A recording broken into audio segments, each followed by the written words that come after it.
আমি বরিশাল্লা। বরিশালেই আমার জন্ম, বেড়ে ওঠা সবকিছু।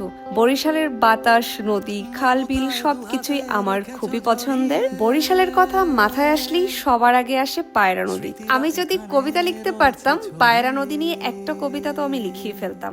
আমাদের ছোটবেলা থেকেই স্পেশাল যে কোনো অকেশনে ঘোরাঘুরির জায়গা ছিল পায়রা নদী। ঠিক এই জায়গাটাতে আমরা সবসময় আড্ডা দিতাম, আর চায়ের জন্য অবশ্যই পায়রা। আমরা তো চা খেতেই পায়রার পাড়ে যাই। পায়রা নদীর সাথে এক কাপ চা না খেলেই নয়।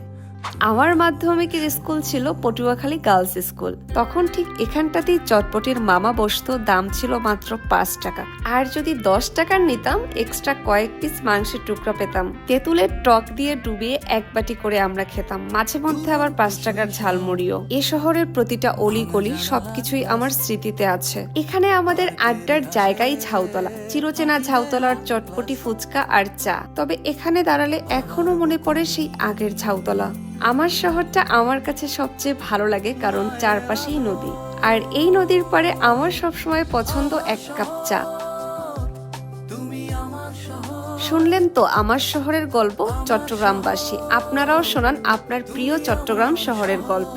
আপনিও অংশ নিন সিলনটি আমার শহর চট্টগ্রাম ক্যাম্পেইনে। জিতে নিতে পারেন আকর্ষণীয় পুরস্কার। বিস্তারিত জানতে ভিজিট করুন ceylonTBD.com ওয়েবসাইটে।